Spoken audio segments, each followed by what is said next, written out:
Welcome, welcome, welcome, welcome. I know that you guys have missed my solo pod. We didn't do it 2 weeks ago, but we're back. This is my favorite season. Sorry for my eyes looking like this, but we had a long weekend. If anybody knows me and knows my Gamecocks, they know that we like to do March Madness. So shout out to Texas. Texas showed up in the first. Texas showed up in the first quarter. We did not, and we weren't able to get back in the game. But that's a whole nother story. Actually, our next episode, not next week, but the following week, will be after the first and second rounds. No telling where we'll do it from. We'll either do it from Sacramento, where I believe my Gamecocks will be, or we will do it from Fort Worth, where I'm not sure that we'll be in Fort Worth. Anyway, we have a show that we want to go through a few things with today. And before I begin, I want to start with two amazing things. The first thing is I want to say a special shout out to Derek. I'm going to say a special shout out to Nikolas and LoLo. They make our shows run, and they are very flexible with us, and they're kind and they're sweet. Derek and Nikolas actually have window units. They don't have central air, but that's a whole nother story. We'll get to that and probably do a GoFundMe or something as we traverse through my mini pod. The other thing is I want to give a shout out to Sadie and Stokely, as always, my babies who have just been doing great in school. Daddy's proud of you. One day you will look up at this, and it's going to be somewhat of a memoriam for your dad, always reminding you that you are just awesome. All right. So with that being said, I think that it's time that we just take a moment of silence for the 6 people who have been killed in Iran, our military men and women who have died. And do y'all hear my kids in the background? I told my wife what I was doing, but this is what happens when you do a show at 3:14. They are loud, but just know they're there. But I do want to give a memoriam to the 6 families who have paid what Abraham Lincoln called the last full measure of devotion. They paid the ultimate sacrifice, and they died in the war in Iran. And I'm not sure why we are there. I'm not sure, like a lot of people understand, not just why we are there, but I'm not sure we understand how we get out. And right now, you hear stories about Israel. You hear stories about the United States looking for off ramps. But unfortunately, one of the things that we will start with is this. It's an article many of us found out the first day or two of war. This is not just casualty. This is cruelty, where an all-girls school was bombed. Check out this headline that we posted from the New York Times, I do believe. Just recently, it was asked of Pete Hesketh, and Secretary Hesketh acted as if he did not know. He said, we're investigating it. But the evidence contradicts President Trump's claim that Iran was responsible for a strike at a school that killed 175 people, most of them children. This is more than just the cost of war. This is the greatest military in the world, the United States of America. I'm not by any stretch or imagination saying that we did this intentionally. But what I am saying is Barack Obama was president of the United States, had an Iran deal, which was preventing Iran from getting a nuclear weapon. Not only was it preventing them from getting a nuclear weapon, but was allowing us to check their stockpiles. And if you've seen our show, the big show, the one that Angela runs, regardless of who's hosting, the one that Angela runs on Wednesday, you will see where we actually talked about many of these things that were going on in Iran. We talked about the impact that it's having on the region, gas prices, etc. Andrew and I did a really good dive. It's necessary that you go watch it so you can try to feel out what's happening. But people are dying. And not only are our men and women in military and uniforms, armed services dying, but also children in Iran.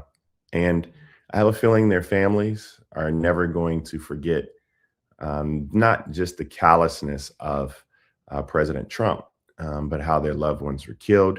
We had an Iran deal. President Trump ripped it up, and now we're at war. That is, unfortunately, where we are today. So my prayers go out. I wish that we didn't have real estate developers who studied in bankruptcy, who were our commander in chief, I wish we actually had folk who knew what they were doing. We miss Lloyd Austin today. But I actually pray. This is something that you all probably don't know, but I do pray for Pete Hesketh.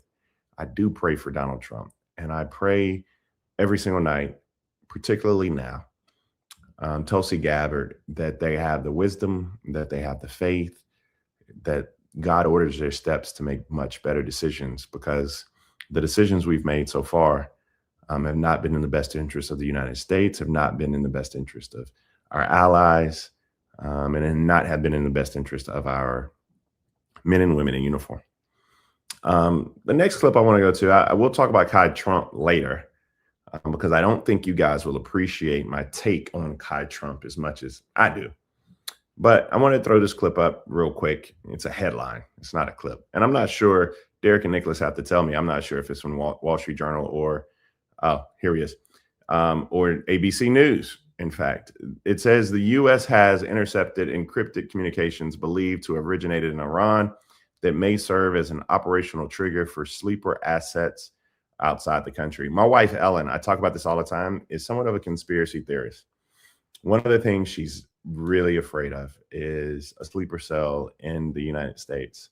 One of the things we're seeing right now is that there is the possibility that there is Iran operating sleeper cells or assets outside of Iran. I don't believe my wife's thoughts when she taps me and wakes me up, or when she was afraid, or when she was crying in the middle of the night because she was one of her in-laws' best friend's children was going to Iran. And then my wife woke me up and said, do you think that there's sleeper cells in the United States? I think that we're seeing that may be true. So, I mean, if you see something, say something. We are in war, and there's no greater achievement by those countries that want to do us harm than to harm us on our soil. Again, prayer. Again, man, we're in the second segment already, and this is our second prayer, but we are praying to make sure that our men and women who are here, who are going to work like 9/11, who don't expect any harm to come of them, we're praying that they remain safe. And the problem is that we do know that the president of the United States has been withholding information regarding attacks on the homeland. We know that they've intercepted some, but this is a problem. And I do not believe Donald Trump is capable of keeping our men and women who are in the military safe. I do not believe he's capable of keeping us safe. I think Donald Trump cares about himself, his family, himself, in that order. Himself, family, himself. And I just cannot imagine or fathom that he is somebody who is going to take our interest, the best interest of us, those individuals who are watching this pod, at heart. But then last but not least, I mean, we have Kai Trump. My daughter's also named Kai, but Kai she's getting a lot of HE double hockey sticks. That's called hell. She's getting a lot of hell about her recent trip to, I don't know how to pronounce this. It's a grocery store y'all got in California. Erewhon, whatever. It's like fashionable. Apparently it's where a lot of y'all hang out. I mean, I don't know. We don't have it here. I go to Publix. I go to Harris Teeter. I go to Food Line, Piggly Wiggly. Piggly Wiggly actually has a breakfast buffet. That's a whole nother story. But she's been getting a lot of hell. TMZ has it. Of course, we take from TMZ. I'll play that clip real quick. Welcome back to the channel. Right now we are in Erewhon, which is in LA. This is me in the Erewhon video and everything I get from Erewhon.